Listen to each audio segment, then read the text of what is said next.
left-wing woke agenda going on? You have 6 minutes, sir. Go for it. Okay, can you hear me okay? Yes, we got you.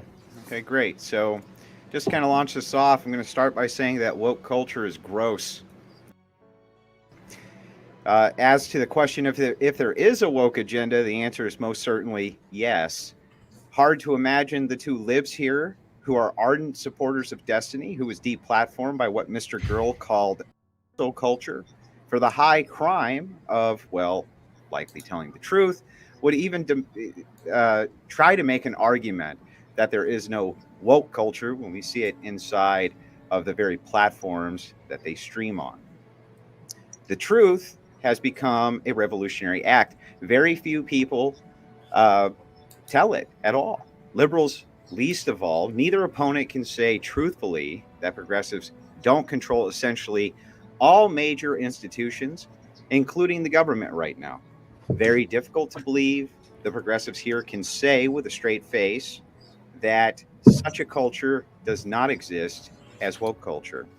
Twitter, almost as soon as the announcement was made that there would be a change in hands, broke their fingers typing brand new code as to cover their tracks of obvious shadow bannings, showing us hundreds and thousands of accounts that instantly had tens to hundreds to thousands of followers overnight because these accounts were clearly being suppressed. This is part of this technocracy, woke technocracy, that has a control grid over almost all major media institutions. The agenda of woke is completely obvious. We can move into some of the, more controversial advocacy groups, which are part of this woke culture. But for the purposes of TOS, I'll try to stay at least somewhat clear of those. And I don't even think that we need to necessarily get into them for me to make these broad points to you. We saw during the exact same type of woke culture. And there was massive corporations that were being promoted by the media who were giving tens of thousands of dollars to professional provocateurs and rioters in our streets in order to push what was an obvious communist agenda. Saying that there is no woke culture is absolutely insane. Of course there is. I doubt my opponents can make a case for how there isn't. And with that, I'll turn it over to my wife, Rachel. Thank you.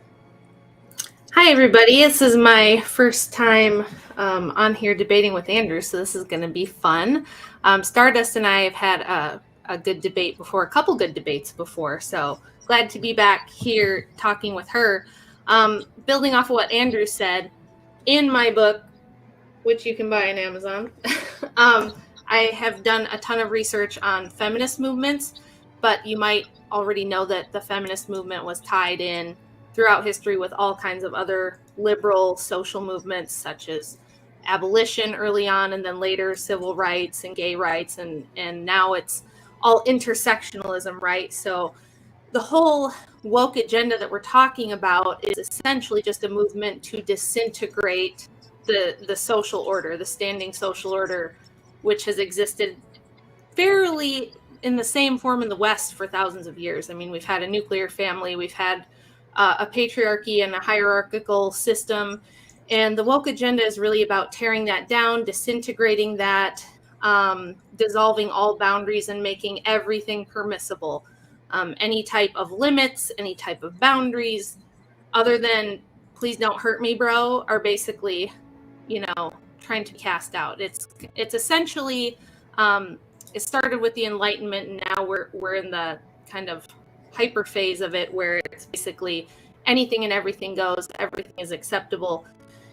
And the end goal of that is going to be some kind of globalist technocratic order where it's very top-down control. There is no private property, no nuclear family, things of that nature. So when we see all these social movements that just in the last 10 years, things that would have been absolutely unthinkable 10 years ago are now suddenly not only totally acceptable, but are being pushed heavily. That's why you see maybe 20 years ago, the younger generation, only about 1 to 3% would identify as some type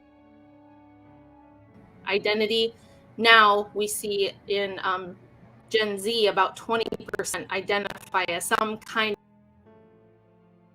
And it's because this is cool, acceptable. It's almost like you're weird if you're not gay or something like that now. So there's definitely an agenda, but it's much more than just Republican versus Democrat, liberal versus conservative, or right versus left. It's much, much deeper than that. And ultimately, it does have some spiritual underpinnings, as all political battles do. So there's certainly an agenda, and I think all you have to do is know a little bit of history to see that. And that's about it for me. Okay. All right. So can you guys hear me okay? Yes. Okay. Yep. Gotcha. All right. Okay. So wokeism is an adjective meaning alert to racial prejudice and discrimination. What wokeism is an awareness of racial and social justice issues and a dedication to strive for better. This has been an ongoing movement since the civil rights, and the term woke is just a continuation of that. Some think that a woke agenda is one in which people are canceled for not believing the right things, and companies are nefariously participating in pushing progressive agenda to change culture. However, this is not my stance. My stance is that wokeism is good for business, good for growing children, and not correlated with cancel culture. Wokeism saved iconic American brand Mattel as Barbie sales bloomed during the pandemic following a revamp. Wokeism is a good thing, encourages diversity, acceptance of differences, and equality. Cancel culture, on the other hand, has been around for a long time and has been something that many different groups have participated in. Whether that's progressives, conservatives, or people in between, moral panics are often perpetuated by conservative fear and result in the cancellation of various people. Some examples of cancellation not perpetuated by wokeism are the Red Scare or McCarthyism, the Federal Bureau of Narcotics trying to forbid Billie Holiday from performing anti-lynching song Strange Fruit, Disco Demolition Night, Nina Simone getting banned from the radio and much of the South for the song Mississippi Goddamn, the panic around Dungeons and Dragons in the 1980s and 1990s, which is, a very nerdy game that people suspected a bunch of nerds were,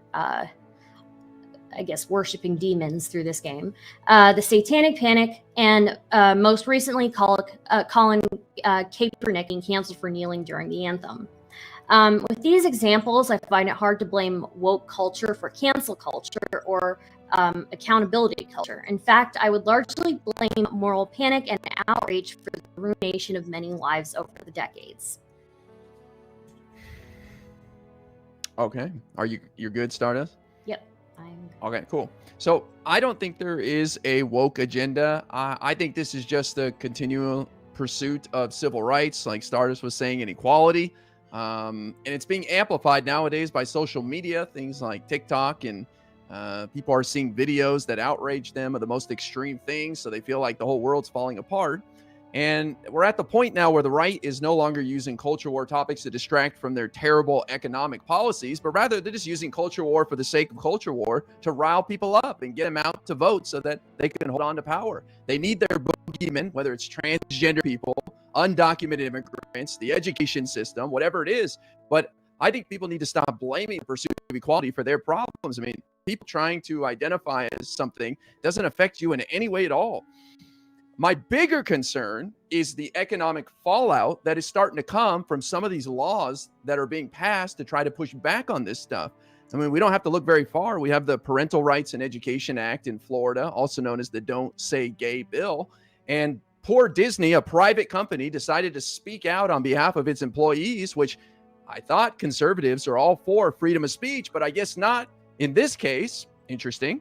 And now the state of Florida wants to pass, or did pass, a law to dissolve Disney World's district where they set their own taxes, the Reedy Creek Improvement District, by June 2023. And what is this going to do? This is going to pass $1 billion debt onto the taxpayers. They're going to lose out on $100 million in taxes that Disney was able to levy on the local population. And property taxes are going to go up like 20%. So it's getting kind of serious now with this anti-wokeism nonsense. And I think the onus is on the people out there saying there's an agenda. It's up to you guys to lay it out, not for us. Show us who the players are. Show us what the plan is. And show us what the goals are. You got to lay it out like a RICO case for us to buy it. Buy what you're selling. So I look forward to this discussion. I'm excited to see what our friends on the other side have to say. Thank you for that opening statement, IRI. At this time, we're going to open up the floor, but to let the audience know, there'll only be 50 minutes of cross-examination. After that, we'll have audience questions. During that time, submit your questions, and I will be copying them over, and then I'll bring them up later. The floor is open. Go for it, gentlemen. Okay, so first and foremost, I can't kind of help but hysterically laugh at the contradiction of our opponents, the first of which did a bait and switch and says, yes, there's a woke culture. That's true. But what that really means is civil rights. It's not what it means. That's absurd on its face. And then your partner, who you obviously didn't coordinate with, says, no, there's absolutely no such thing as a woke culture at all. Nothing at all. There is no woke culture. It doesn't exist. The onus is on you to prove it. Wait, there's wokeness. Wait a minute. There's wokeness. I didn't deny. Let me finish. I'll give it back. Okay? The onus is on us. We don't need to prove it, right? Your teammate just gave us a definition of what you consider it to be, which is everything that's egalitarian based, right? That's what her definition of it was. So do you disagree with that? I'm really important. Do you disagree that Stardust's definition of egalitarianism is basically wokeness? Or maybe does Stardust want to backtrack on that and re-explain it? I think that we didn't contradict each other at all, because we both have not said anything to affirm a woke agenda. Sure, we can identify what wokeism is, right? And we can definitely identify like wokeness within culture. But as far as an agenda, like a coordinated thing to like push progressive agenda, I've yet to see an example of that. Well, wait, if everything that's egalitarianism that's being pushed by the government is woke agenda, how's that not coordinated? That's insane. I can't even believe you just said that. It doesn't even make any sense on its face, Stardust. Okay, so ahead, what? Yeah, what wokeness is being pushed by the government? Well, according to you, anything that is egalitarianism, you said we can define wokeness. We know it when we see it. And it's basically any form of an egalitarian movement. Those were all the examples that you cited for your definition of what wokeness is. I said so to say that everything from the civil rights and this types of things are not coordinated is absolutely insane on its face. So maybe you should just backtrack a little bit and give us a different definition. That's wokeness. So no, I'm not. So wokeism, again, what I said it was an adjective meaning alert to racial prejudice and discrimination. It's an awareness of those issues. It's an awareness of those issues. It's an ongoing idea, right? So it's not Stardust, you said it was like a continuation of civil rights, correct? Well, yeah, the ideas around the civil rights, yes. That totally wasn't coordinated, though, Stardust. Not necessarily. No, there's not. It's not like an agenda. No. There was no agenda for civil rights. I don't think agenda in the way that you mean it. I guess. What way do I mean it? In what way do I mean it that I'm not saying it correctly for you? Was there a civil rights agenda or was there not, Stardust? There was not. I think people had to fight very hard for civil rights. Would you say that the Civil War was part of a civil rights agenda, Stardust? The civil rights was part of a civil war agenda. Yeah, the Civil War. Would you say that was part of the civil rights movement? You know, that whole war for the freeing thing. Would you say that was agenda-based, maybe highly coordinated by government agencies? Maybe 2 full government agencies, in fact? Right? I think that the Civil War was more about recognizing that it was wrong, right? And I think that civil rights, you mean? Right. The Civil War. Well, look. we're talking about right now. Okay, so let's stick with modern day here. What we're arguing, we're not arguing what wokeness is. She was just saying, hey, look, wokeness this is the colloquial definition of it. But what we're talking about is there an agenda? That's what Rachel said. Rachel said there's an agenda that is being played out right now. So you guys tell us, who are the players? What's the plan? What's the end result? We got your definition already. We got your definition, which included all of the egalitarian governmental players who are involved in wokeism by your definition. So what are you talking about? I think you're conflating movements with agendas. Yeah, but you guys know that when I think I can clear this up, because you guys know that when Congress convenes, the Democrats have an agenda and the Republicans have an agenda. You could say conservatives have an agenda. An agenda just means like, this is our plan. This is something we want to do because we want this certain end result that we're going for. Now, I mean, the debate is about whether or not there's a woke agenda. And Stardust, you kind of said, well, there is, but it's not a bad thing. It's just a continuation of the fight for civil rights. And then ImReallyImportant said, no, there's no agenda. Prove it, bros. So Andy was just saying you guys were conflicted there. No, I don't think that's conflicted. I think what's going on is Andrew is conflating me talking about a woke movement as like as me acknowledging there being an agenda. I don't think that there is an agenda. I think that the movement for civil rights, the movement for social equality and social justice has been something that's been going on for a long time. Does that mean that there's like an agenda for it? I don't think so. I think people had to fight very hard and had to fight with their own government to get those things. Well, then that would be an agenda, Stardust. Here, guys, what are you talking about, Stardust? I've got the dictionary definition of agenda. It says a list of items to be discussed at a formal meeting. Okay, so there you go. What is our list of items that we're trying to accomplish with wokeness? Like, I've never seen anything like this. Oh, I can tell you. I'll tell you all about it. If you've ever watched a single Alexandria Ocasio-Cortez rant, you've probably heard what the liberal agenda is. If you've ever listened to any of the feminist speeches, any of the civil rights speeches, any of the gay rights speeches, generally what Stardust is talking about would be considered an agenda. They say, we want this, and we're not going to rest until we get that, right? All these different groups. Okay. And what we're saying is the woke agenda is like it's the very ultra progressive side of things. And my argument was, it's been very clear. These people lay out exactly what they want to do. They have for the last 150 years. If you know a little bit of history, you know what every one of these movements was about and how they were all interconnected, which today we call intersectionality, right? They'll tell you exactly what they want. Has an agenda. They will tell you what it is, and they have told you what it is. So I don't think it's that there's not one. I think it's that you guys think it's a good agenda and we think it's a bad one. So what was that about intersectionality? So all these different groups fighting for their civil rights, whichever group you want to pick, right? Now, when we talk about intersectionalism, the theory of like feminist intersectionalism, or, you know, it's like where, okay, so who's the most oppressed? If I'm a woman, well, I'm super oppressed because I have 3 groups of crossover of like being an oppressed individual. So this is all of these quote unquote rights movements coming together and saying, hey, we all have a lot in common. We have a lot of crossover. Let's work together, which is what they've always historically done.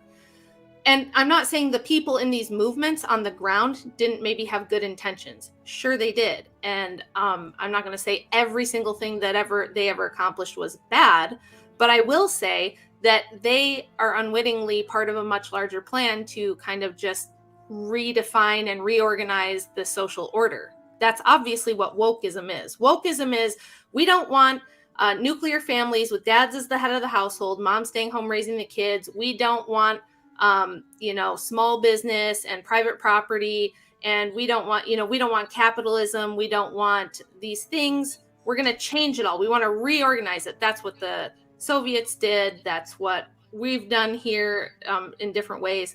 It's always about just reorganizing the social order. That's what wokeness is really about. Okay, so let's disagree.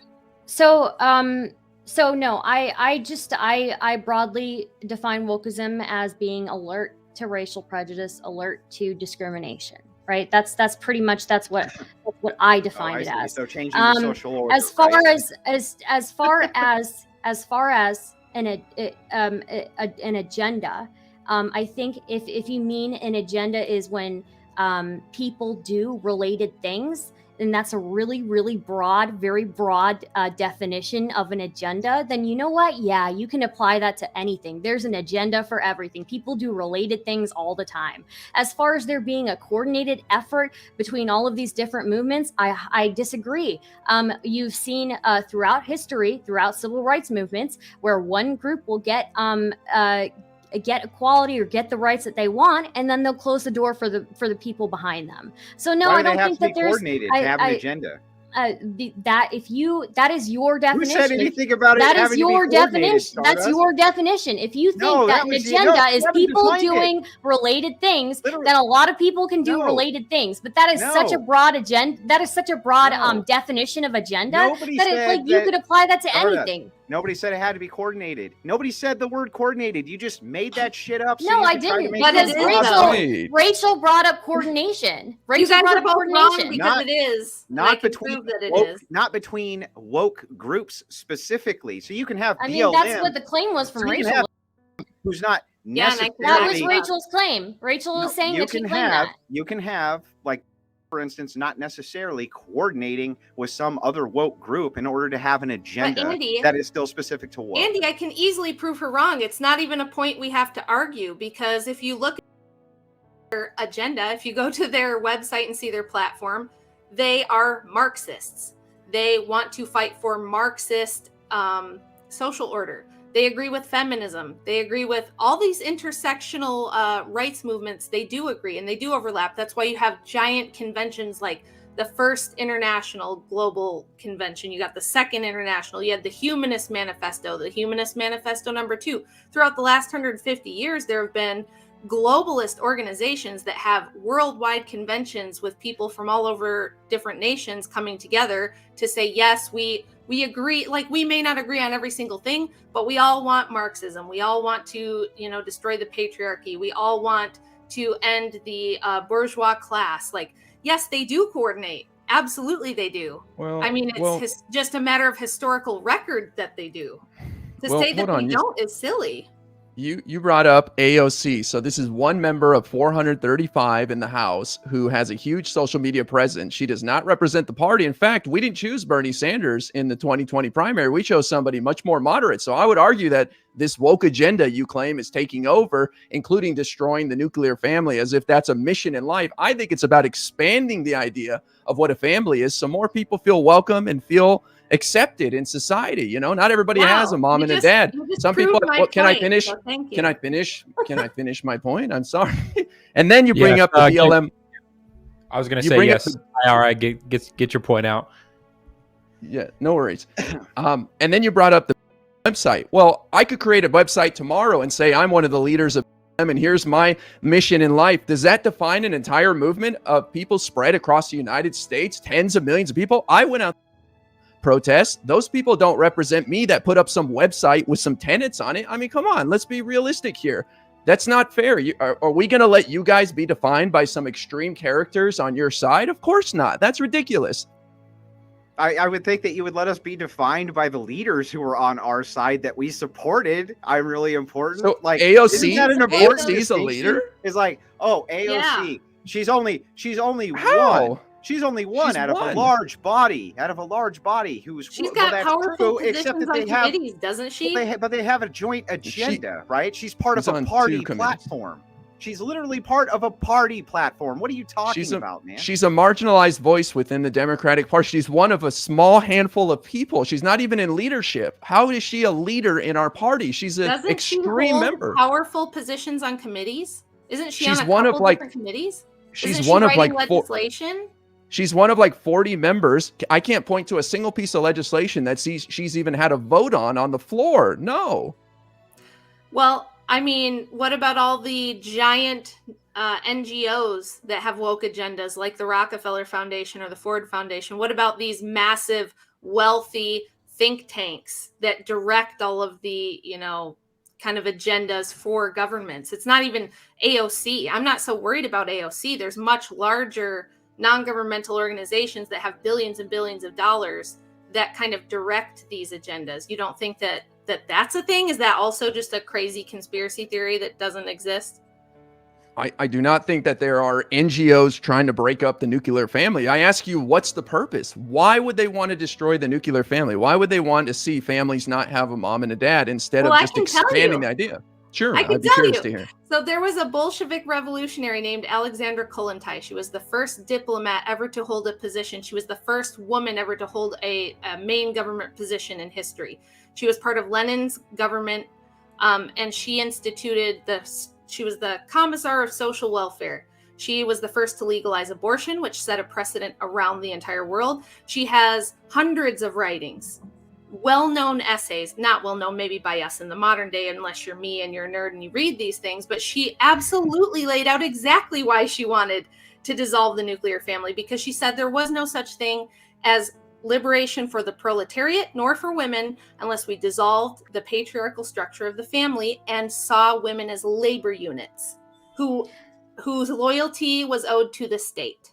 She felt that the state should be the dad. We need to get rid of dads, and we just need to it's almost like that came true, and women are labor units. So as far as the nuclear she wasn't the family, only one. Many of the Bolshevik revolutionaries said this nuclear family stuff has to go. Do you want to know why? Because they said this is how the bourgeoisie passed down private property. They want patriarchy so that they have legitimate heirs, so that they can pass down generational wealth. We want to end generational wealth. We want to end private property. Therefore, we have to end the family and the institution of marriage. They wrote this. I mean, you can go read it. It's right there. They tell you what they're going to do. 100 years ago? 100 years ago, somebody wrote something, and we're supposed to assume that's being played out right now in 2022. If you go to Marxist.org, hang on. So who cares? Slow down. No one can hear anybody right now. Just chill out. Who cares if it was written 100 years ago or 200 years ago or 300 years ago? We have documents right now that we follow that were written hundreds of years. Like, what are you talking about, man? Yeah, but makes no sense on its face. What was asked specifically was, can you demonstrate a cog in this woke agenda to show what it is that they want? Rachel's like, here, let me demonstrate it. I'll give you the name. I'll tell you exactly what it was that she wanted. I'll tell you exactly why they wanted the deconstruction of the nuclear family. It was to make women cogs in the workforce. And what are they right now, IRI? Well, they're cogs in the workforce, aren't they? Labor units. Let's go. Okay, so first off, just because that was written doesn't mean that we follow that today. That was written by one person, right? Oh, you don't think that the Marxist theory has any effect on how we do things today?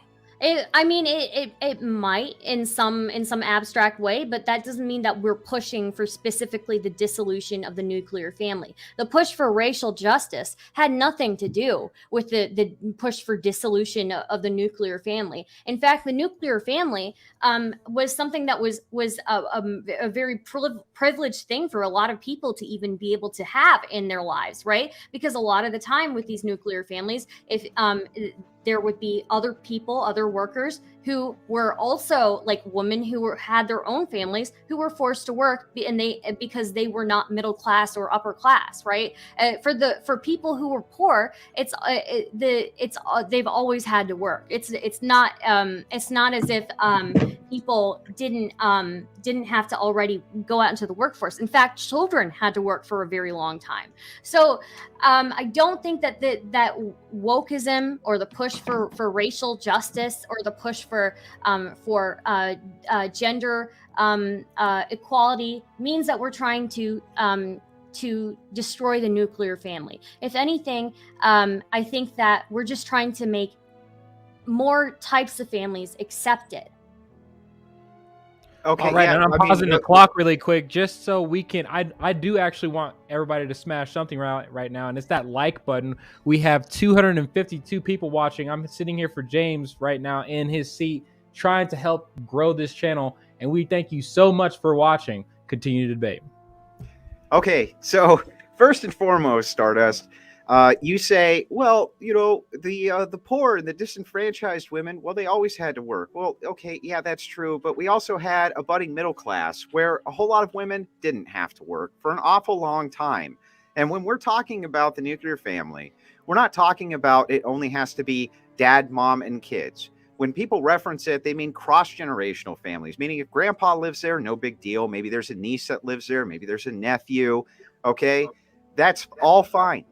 Nobody's making an argument against that. What we're saying specifically is that the deconstruction of having a family unit with a mommy and a daddy and the kids is something that is consistently under attack by woke progressive leftists. And it's foolish to say otherwise as we see it play out right in front of our eyes. You say, we just want to expand the family. Well, to look like what?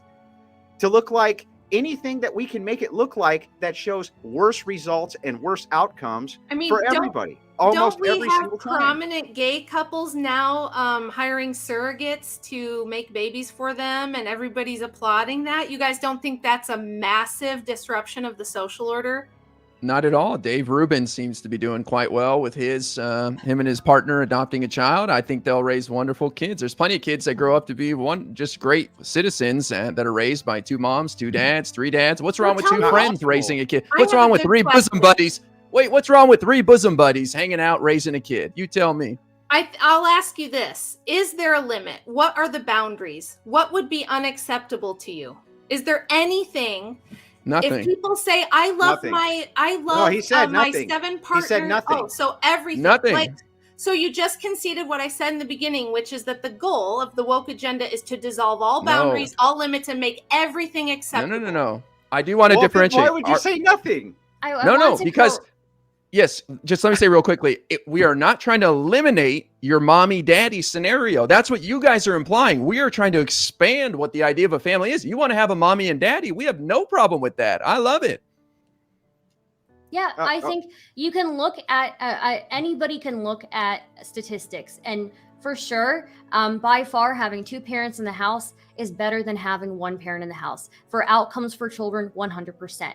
But when you talk about the nuclear family, you are not defining it correctly. The nuclear family is specifically a family group consisting of parents and their children living in a one-home residence. This does not include the extended family. The extended family is something that is also a very traditional family unit, right? That we've seen throughout time. And wait a minute, wait, I'm not finished, okay? You're talking about, I'm not finished. Is there any... Andrew, no. Let her finish, Andrew. Let her finish. Yes, I've been letting you guys finish, okay? Yeah. But first off, you guys are talking about preserving the nuclear family. Well, and then you're trying to shoehorn the extended family underneath that. That's not true. The nuclear family has always been about the parents and the children living in their house together. You do not include the extended family in that. And why not? The extended family because that's not the definition. The extended we just family. Said and both. Let me finish. I'm not finished. Okay. The extended family.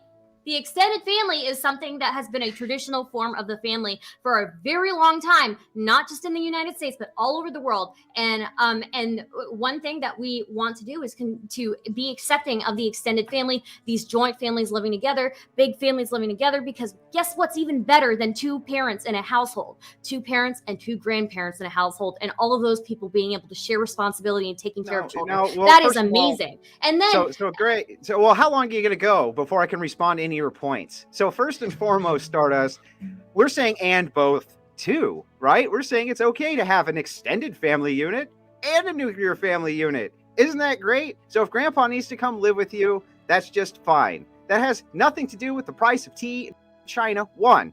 2, let's move into, let me ask you this question. If you didn't have your mom and she was replaced with a second dad, do you think you would have missed your mom? Do you think that you got things from your mom that you could never have gotten from your dad? Because I want you to kind of lie to me right now and say, no, I think if I had two parents, the outcome for me would have been exactly the same. I was raised in a single parent household, so having two parents in my household would have been better than a single parent household. Yeah.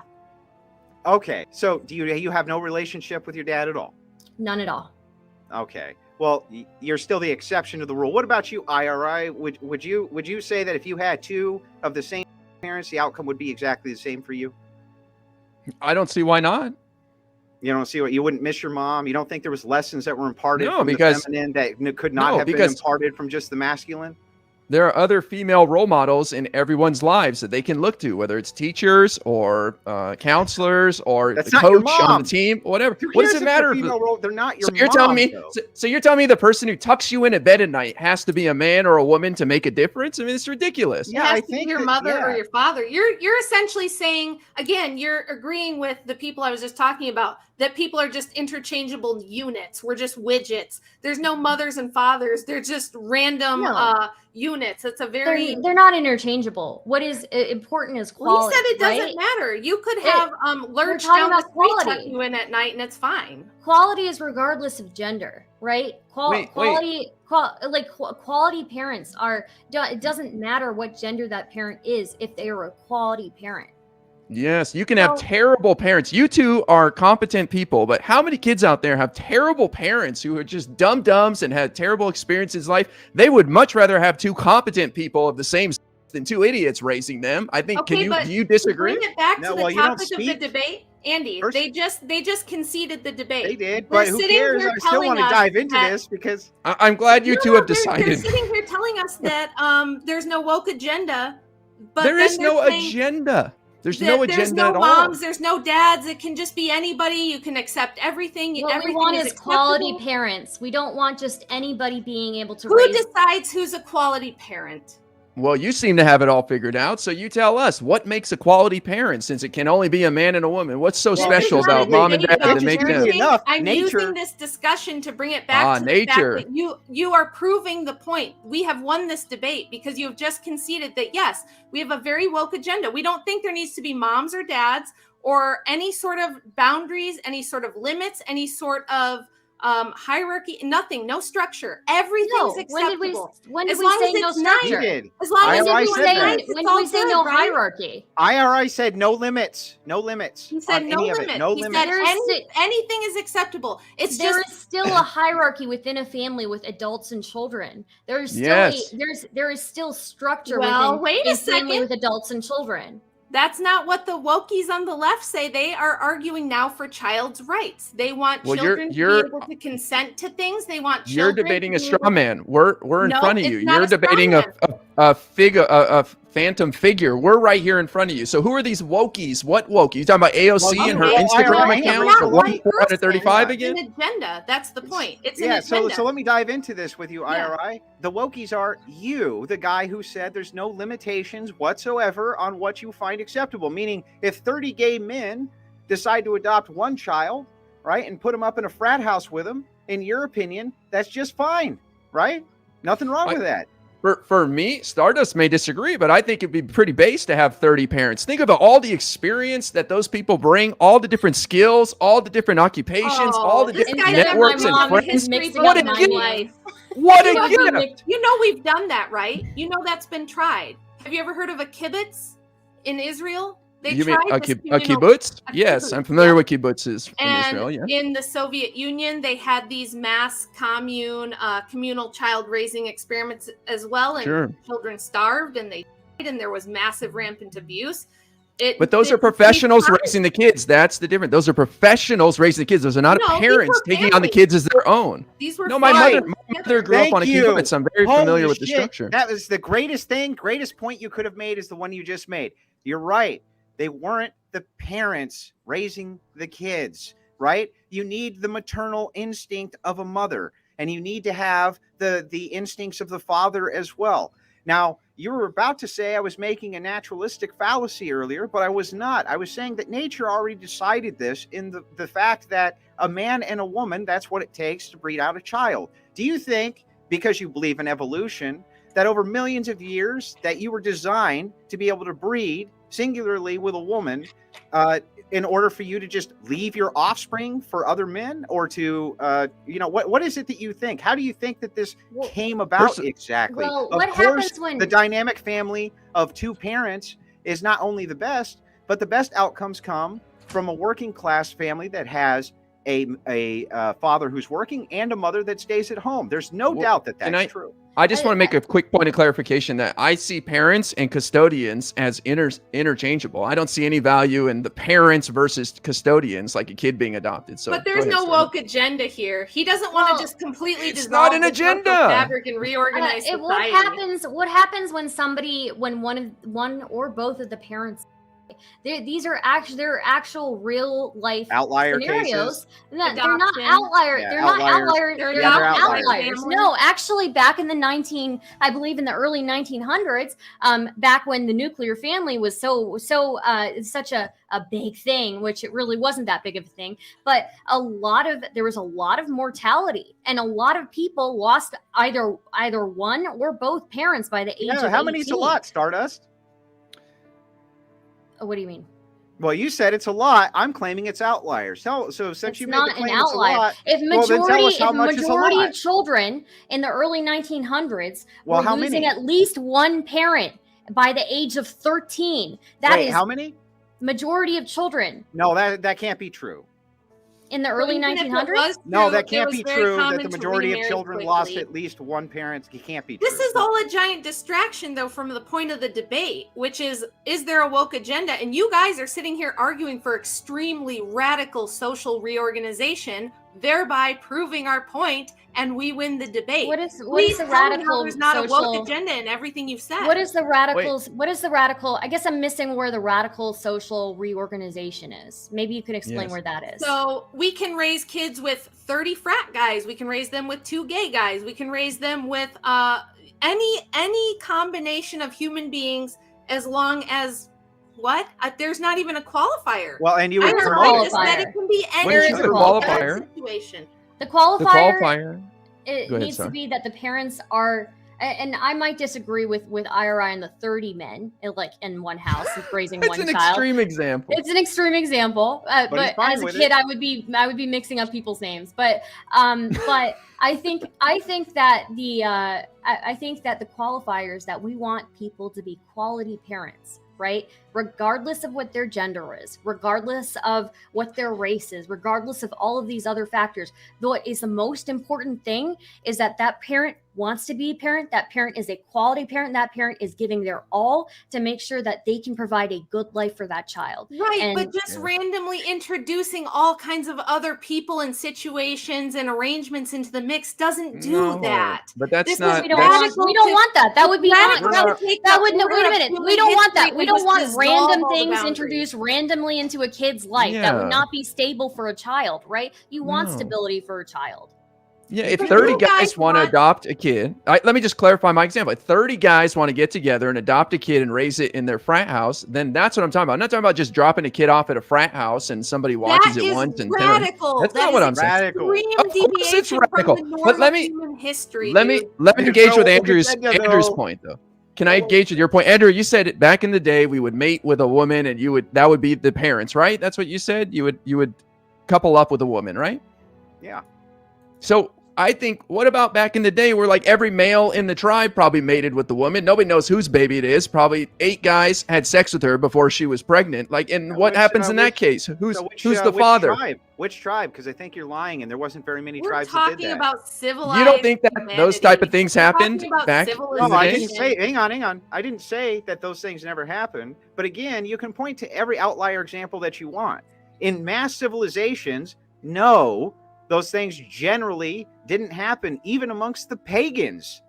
All right. We have this thing still instilled in us called jealousy, IRI. You know what that is, right? We still have, do you think that just in 2,000 years, human beings have decided to stop being jealous, to stop being greedy, to stop all of our base emotions? Come on, man. Well, you said you believe in evolution. I'm going all the way back to when we were first starting to develop who we are as Homo sapiens, and I'm saying we probably all mated with each other, and somebody got pregnant. It was nobody had any clue whose child it was. Yeah, I don't care about probablys, and it is all a distraction what you're talking about right now. But you do care about probably.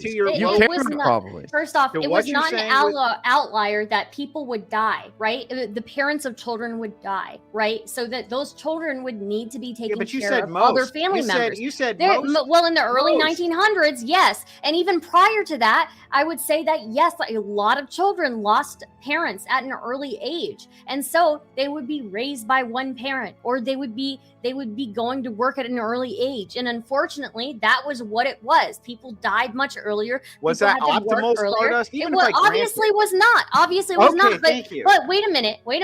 Just because that I'm using that, it's not optimal, but that is an example of why having different parents of different genders shouldn't be a huge deal, as long as those parents are quality parents. There are studies that show that children with same-sex parents report no different outcomes from children of different sex parents. And so, I mean, like, there's a huge difference in outcome that you guys never indicate, which is hugely problematic, which is that we're facing a worldwide and existential birth rate crisis. And how is it that you expect homosexuals to breed exactly? They're homosexuals. They don't breed, Stardust. Where's the and worldwide? And you're introducing this via promotion. Hang on. Happening? You're introducing this via promotion into society. You're promoting an LGBTQ agenda as fast as possible. And I'll give you examples. You've introduced gay marriage and you try to get it passed as fast as you possibly could. There's rainbows all over the White House under Obama. Everywhere that you look, the radical LGBTQ agenda is being promoted over the heteronormative societal structure. And you say it's both and. I say that you want to do it at the expense of, because you only promote one of these things. You don't promote both of these things. Every time you promote something, like you said, when your definition of what wokeism is, every time you promote something, you're only promoting it for what you consider marginalized groups, not for normative or heteronormative families. You don't promote that. You the only normative promote family was never the nuclear family. The normative family was never the nuclear family. That we was a already privilege. have gone through that was this, a privilege that the was extended afforded family's to fine very for few. a definition. Yeah, for sure. Us. We don't But we're care. talking about two polyamorous, neurodivergent, transgender furries hiring people to be surrogates for their non-binary transgender. Okay, this is a very America-centric view. This is a very America-centric view. You both know that birth rates are falling worldwide, right? Yes. That should be that should be indicative, in fact, because in majority of the world, homosexuality is not something that's embraced. In the majority of the world, LGBTQ people are not embraced. That should be in the West, that should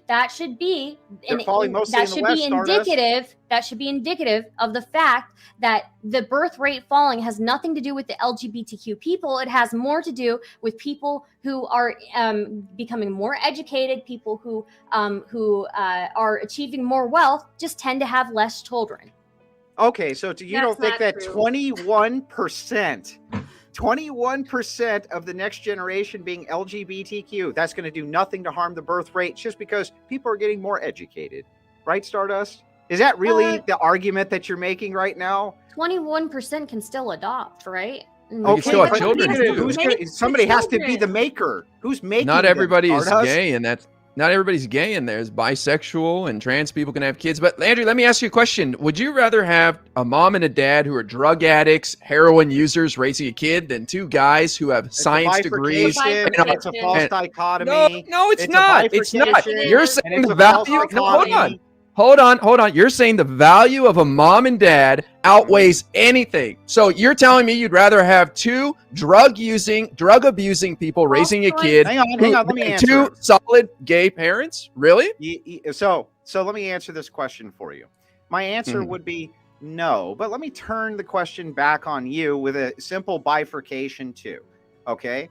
If the world was going to explode tomorrow, okay, would you stick your penis in a man's butt? Okay, so you're saying that my example. No. Answer my question. It's an important question.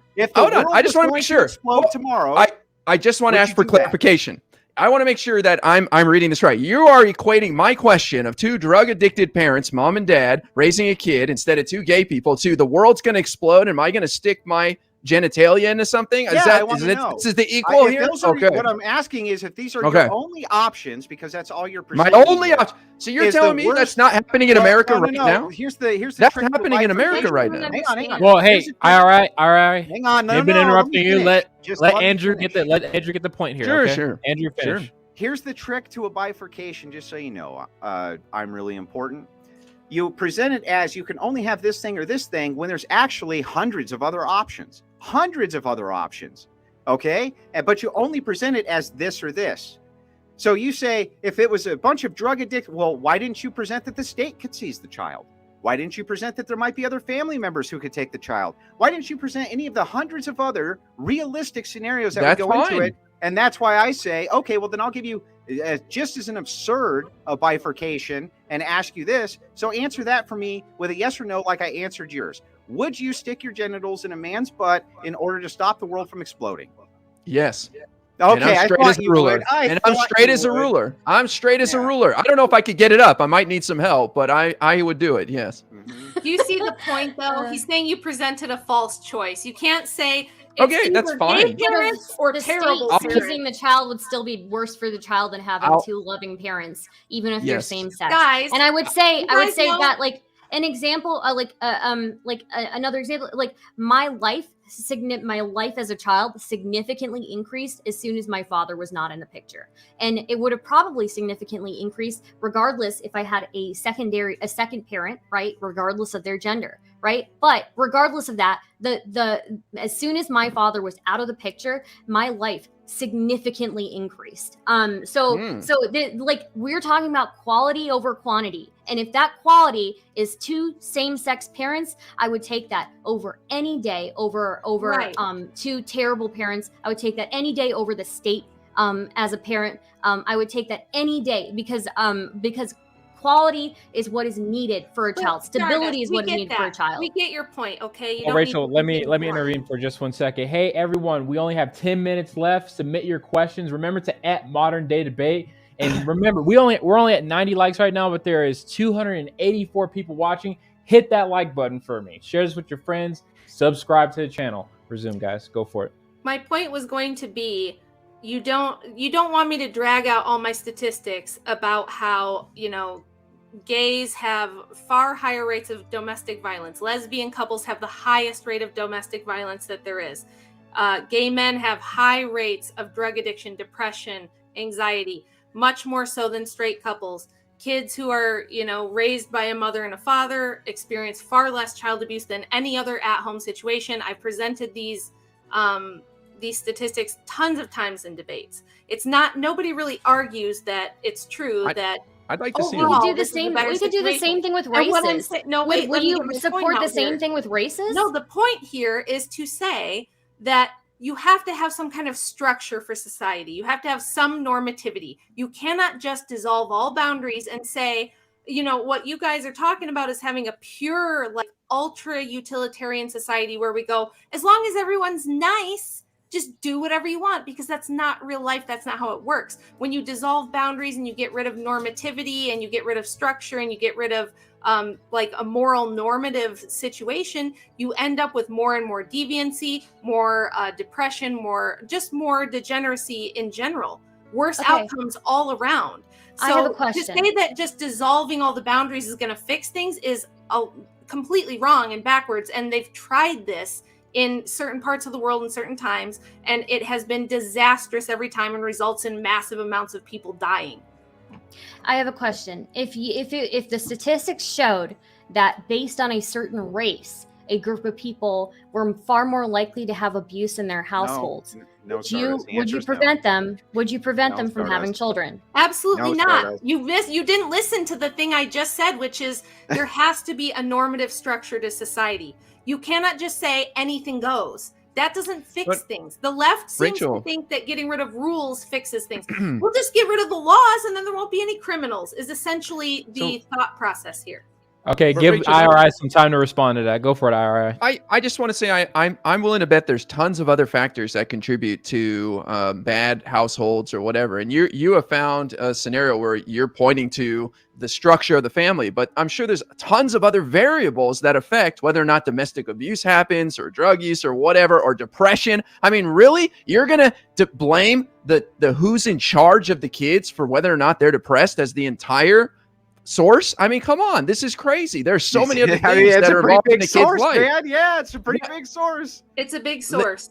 And listen, we have statistics. Well, give him some time to finish. Give him some time to finish. Let IRI finish. IRI, I'm just keep saying, going. there could be tons of other external factors, and you're completely discounting them and simply saying that it's the parents that are fully to blame for these kids having more depression or whatnot. Who knows what the variables are here? I do. Would you like to know? Because this is my area of study. I have an entire folder here. I can drop all the links, but I can just rattle some off the top of my head if you want some statistics proving that this is true.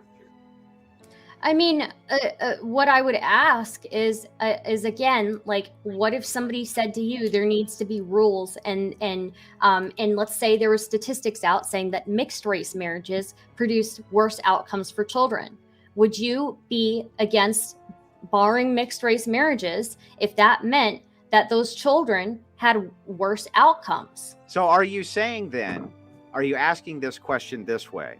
If we had scientific proof that it was the race that caused it.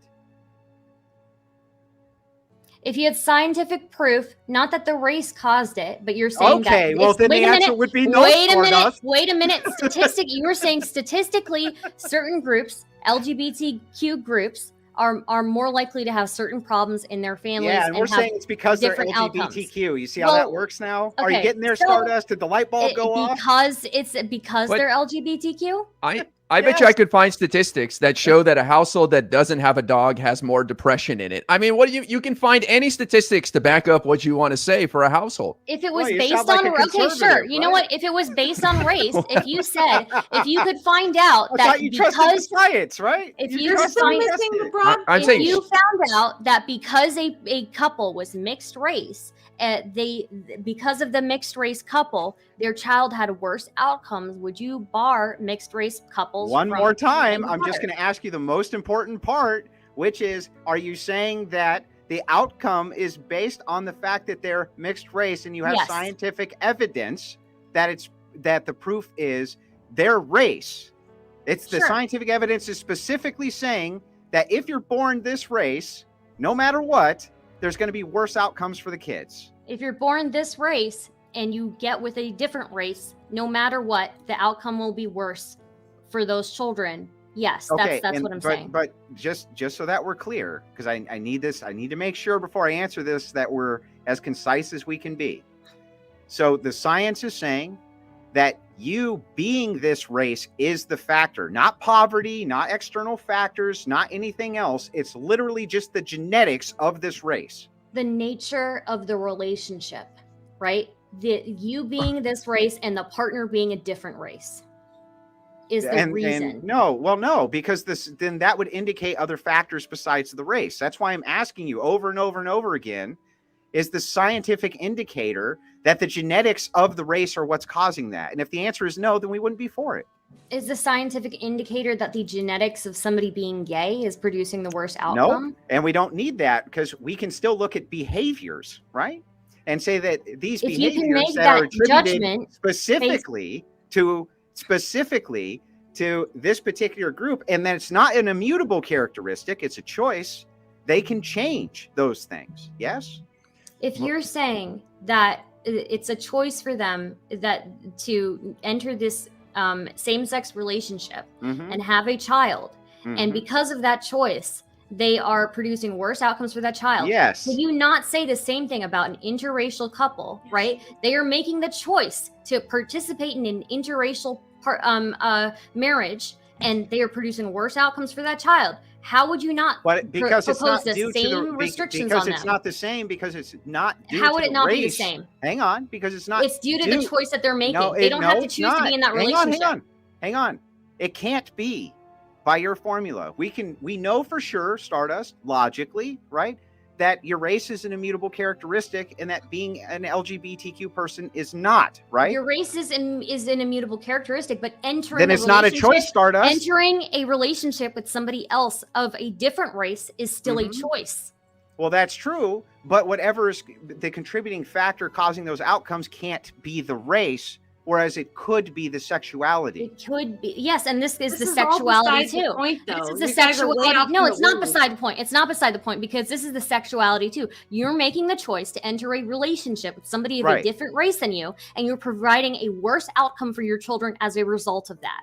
But it can't be due to the race because you said that it's due to the sexuality. You said it has to be external factors. It's due to the sexuality. You said it's due to the sexuality of the gay people. It's the sexuality of the interracial couple too. We're making the claim it's not due analogous. To the external factors. What are you talking about? You're conflating two different things, totally and completely.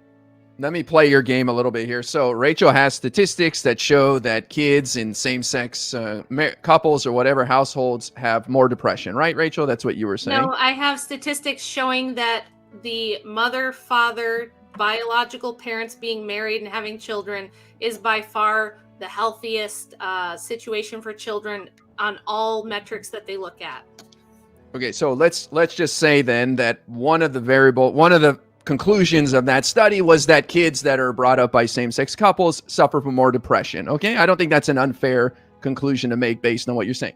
What people like I will say is, well, maybe what if the kid goes to school and hears that his parents aren't acceptable? What if he never sees any examples of his? Well, hold on, let me just finish real quickly. What if that kid goes to school? Statistics are okay. I'm telling like alcohol abuse, rates of incarceration, rates of child abuse. It's things of that nature. It's not like, oh my gosh, people are making fun of my two dads. Now I'm sad. No, it's like I'm being raised by two lesbian moms, and one of them's obviously not my mom. It's my mom's girlfriend. So mom kicked my dad out. Now my dad's gone. I don't have my dad in my life, and I've got mom and her girlfriend, and they have a much higher rate of abuse. Things like that. I'm saying on average, this debate is supposed to be like a broad thing. We're not supposed to just focus on like this one little area. We're talking about a woke agenda. And I'm saying that we have tons of evidence that shows that to the extent that you try to dissolve and mess with a mother and a father being the biological parents of the children and raising them,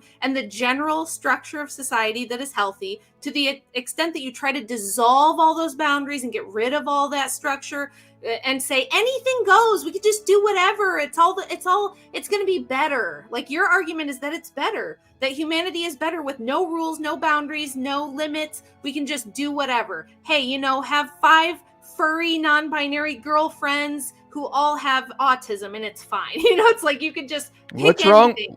wrong with your 5 hand in the hat and pick whatever you want. And it'll all turn out better somehow. All right, the time is up. I'm going to give you the last word on this, and then we're going to move into closing statements, okay? My last word will be, what is wrong with 5 autistic furries raising kids?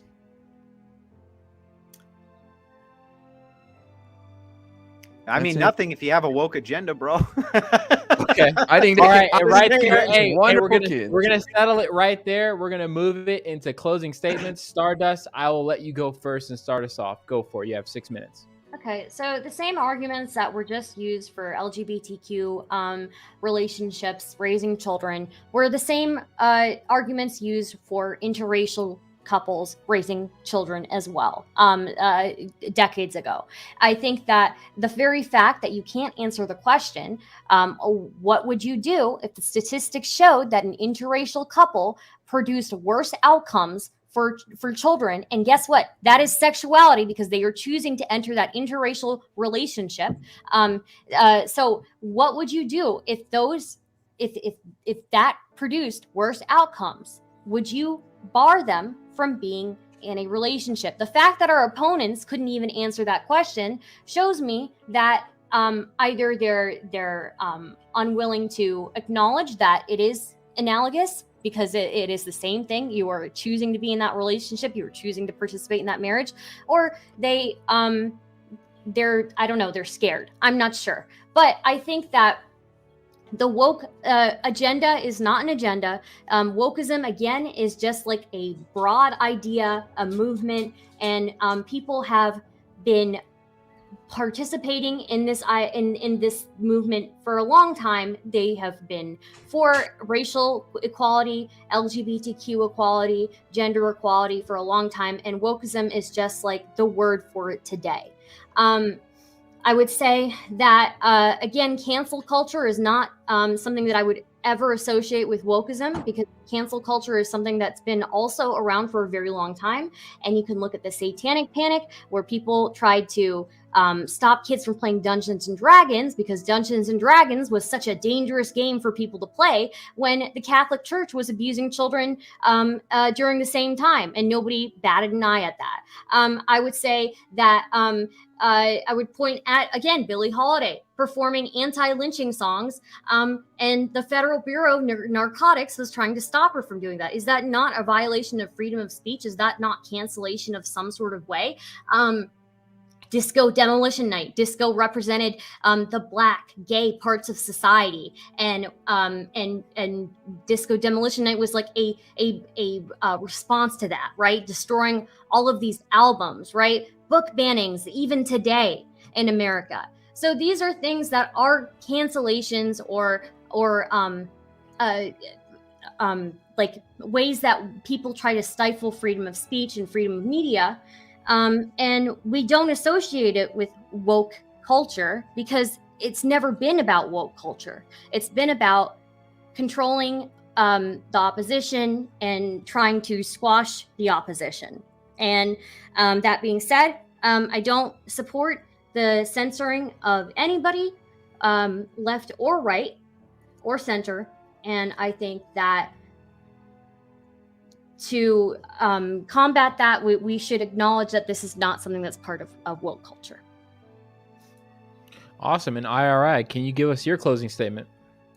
Yeah, I'll try to keep it real short here, but I see what the problem is here. Rachel had identified that our goal is to break up the nuclear family. As we stated multiple times before we lost the debate, according to them 20 minutes ago, we have no intention of dissolving the nuclear family or the mom-dad structure. If that's what you want to do with your life, awesome. We just want to expand what a family means to give more kids a chance. That's it. We just want more kids to be raised by loving people, whether it's a mom and a dad, 2 dads, 5 furries with autism, I don't care. But I think that plenty of arrangements are capable of raising kids and sending them off to be wonderful citizens. And as far as like depression or drug use or alcohol abuse or whatever vice you want to point to and associate with the mom and dad, I have a feeling there's a lot of other things in life that are much more responsible for that, including social media use and these cell phones, these computers in our pockets, and the way kids are talked about in schools now and what they have to deal with school. I think we should look much wider than just who's tucking them into bed at night and putting a plate of food on the table. I mean, give me a break. There's so many other ways that kids interact with the world, and you guys are absolutely obsessed with the 2 people that are in their house as if that will solve all the problems. I guarantee you, if you got rid of the ability for families to be anything but a mom and dad, you would still have a whole mess of problems. You probably have even worse problems out there in the world. But listen, this has been a lot of fun. I always appreciate talking to Andrew and Rachel. It was a lot of fun to meet you and get to debate with you. Thank you, sir. All right. And Rachel, you want to go with your closing statement? Sure. So this whole debate was just ever so slightly frustrating for me, because I felt like the breadth of the topic was not addressed. I felt like we stayed in weird little pockets. When my whole opening statement was about, like I'm Really Important said, it's much wider than that. Yes, it is. It's much wider than just the nuclear family. That's why in the beginning I addressed things like private property, just traditional governments, nations, borders, all the different things that just represent having structure, having limits, having rule of law, having material reality. The woke agenda itself is about dissolving all of that. I think people don't understand. That's why I tried to say it's not about Republicans and Democrats. It's not about conservatives and liberals. It's about a much broader agenda that is about dissolving all boundaries, erasing all boundaries. And that's why it has this spiritual underpinning. And you need like a broader historical depth, I think, to see and understand that. It's not about the current political climate. It's not even about the last 100 years. This is a much, much bigger, broader conversation, which I know can be tough for people if you don't like look at everything from a zoomed out macro level. But yes, the woke agenda is about dissolving all these structures.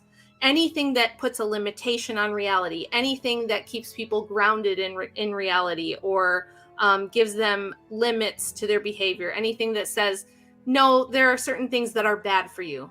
You know, there are certain things that are morally wrong, and we shouldn't do these things. The woke agenda is about dissolving all of that. It's about getting rid of that. It's about making everything permissible. It's about making everything okay to do. And it's ultimately a very anti-human agenda because it results in things like depopulation, the metaverse, getting the coom pod and eat the bugs is like, you know, people think that's a joke. But again, you can read what some of the most powerful people in the world write about, and they think this would be a great thing. This is what the woke agenda is. It's much bigger than US politics, and it's really about dissolving good and bad, right and wrong, and morality, and all of the structures that kind of hold life together and create a stable environment for humans to live in. It's about dissolving that. So I wish we could have kind of like talked a little bit more about that, but that's kind of, you know, that's not how these things go. But it was still a fun conversation with both of you guys, and I appreciate you. Andrew, sir, the floor is yours. Yeah, so first, let's start with Stardust. Stardust says over and over in her closing statement that her question did not get answered when we answered it 30 different times. But I'm going to answer it again the most coherent way it could possibly be answered, and I'll literally draw it on a graph if she wants me to. Okay? Your argument premise is flawed. What you're saying is there scientific evidence that the race in this scenario genetically is what is causing the outcomes? And the answer from you is no, it's not. And I say, okay. And then you say, what would you be against interracial couples based on their sexual orientation with each other due to their race because it would lead to worse outcomes? It's a contradiction, Stardust. The race couldn't lead to worse outcomes because you said right in your premise that the race wasn't what was leading to the bad outcomes. This is why it was flawed. It was non-analogous. I can literally graph it out for you. That's one. Okay. Two, we're saying specifically to IRI's point that family expansion actually means disassociation. We made the claim over and over that the promotion of one drains the resources from the optimal results from the other. You're going to have to promote a certain standard for society, certain lifestyles for society based on the resources that society has. And what does IRI say? Sorry about that. What does IRI say? IRI says, well, you know, whatever you want, man. Whatever you want, bro. You know, you can, you know, just live and let live. There's an endless amount of money. There's an endless supply of resources. We can promote every single value as a standard, even though then there would be no standard. If you had everything was permissible, there is no more standard. This was Rachel's point the entire debate, is you're trying to eliminate the societal standards. That is the woke agenda. And you're like, yes, we do. But we certainly didn't concede the debate, even though we totally conceded the debate by admitting that that was true. Okay? They clearly didn't coordinate with each other. They clearly didn't have any conversations beforehand because they disagreed with each other on what woke even meant. They disagreed with each other's points at multiple times during the debate. They didn't engage at all. They just made up absurdities, demanded that we answer to them, and then I showed them how well that works when you just make up absurd things, because you can just throw it right back in the opponent's face. So to end this, we proved that there is a woke agenda. We pushed in on what that meant. Our opponents could not even grasp together what they thought a woke agenda would even mean, or what woke by definition even was. They had two competing definitions. So, I mean, right from the outset, the entire debate was a mess because, to be honest with you, they just don't know what the hell they're talking about. And we did. And that's really, to just, you know, kind of cut it off right there.